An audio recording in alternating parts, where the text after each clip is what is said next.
కుపుత్రో జాయేతి క్వచిదపి కుమాత నభవతి. ఎవరైనా విన్నారా ఇది ఎప్పుడైనా? ఇది శంకరాచార్యులు రచించినటువంటి దేవి అపరాధ స్తోత్రంలోనిది. దీని అర్థం ఏంటంటే, శంకరాచార్యులు వాళ్ళు అంటున్నారు, అమ్మ, లోకంలో చెడ్డ కొడుకు చెడ్డ పిల్లలు ఉండొచ్చు కానీ చెడ్డ తల్లి ఉండదమ్మా అని. ఎందుకు అపరాధ స్తోత్రాన్ని రచించారు? మనం నిజాయితీగా మనం చేసినటువంటి అపరాధాలన్నీ ఆ జగజ్జనని ముందు ఒప్పుకున్నట్లయితే ఆ తల్లి ఆ నిజాయితీకి సంతోషించి మనల్ని అనుగ్రహిస్తారు అని శంకరాచార్యులు వారు ఇది రచించారు. అంతేకాని ఆయన కోసం కాదు, ఆయన సాక్షాత్ శివావతారం కదా, మనల్ని ఉద్ధరించడానికి. అలాంటి మహానుభావులు ఏం చేసినా కూడా లోకోద్ధారణకై చేస్తారు కానీ స్వార్థంతో ఏవీ చెయ్యరు. అందుకని కుపుత్రో జాయేతి క్వచిదపి కుమాత నభవతి. లోకంలో ఏ చెడ్డ తల్లి ఉండదమ్మా, చెడ్డ కొడుకు పిల్లలు ఉండొచ్చు కానీ. మనం చూడండి, భూమాతకి ఎన్నో విధాలుగా మనం బాధ పెడతాం. ఉదయం లేచిన దగ్గర నుంచి భూమి మీద చేయకుండా పనులన్నీ చేస్తాం. భూమిని కాలుతో తొక్కుతాం. మరి చెప్పాలంటే మనం ప్రతి పని భూమి మీద చేస్తాం. ఆ భూమాతకి ఎంత ఓర్పు? ఆ భూమాతని క్షమాపణ కోరుకుని ఆ భూమాత దగ్గరికి మనం చెప్పాలి, కుపుత్రో జాయేతి క్వచిదపి కుమాత నభవతి. అలాగే మన కన్న తల్లి కూడా ఒక దేవి రూపమే.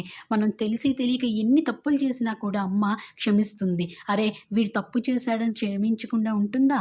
అమ్మ కూడా ఒక దేవి స్వరూపమే. కాబట్టి ఇది మనం తెలుసుకోవాలి. ప్రతి ఒక్కరూ కూడా దేవి అపరాధ స్తోత్రం ఇలాంటివన్నీ కూడా చదువుకుని అమ్మవారి ముందు నిజాయితీగా చేసిన తప్పులు ఒప్పుకున్నట్లయితే అమ్మవారు ఖచ్చితంగా కరుణిస్తారు. మనకి ధర్మబద్ధమైన కోరికలు ఏవైనా ఉన్నా కూడా తీరుస్తారు. మనం ఎవరి దగ్గర నిజాయితీగా ఉన్నా ఉండకపోయినా పర్వాలేదు, కానీ ఆ అమ్మవారి దగ్గర మాత్రం నిజాయితీగా ఉండాలి. ఎందుకంటే ఆ జగజ్జనని, ఆమె అవ్యాజ కరుణామూర్తి. ఆవిడ కరుణకి వాత్సల్యానికి హద్దు అనేది ఉండదు. దేనికైనా కూడా ఒక లిమిట్ ఉంటుంది. కానీ అమ్మవారి కరుణకి ఒక లిమిట్ అనేది ఉండదు.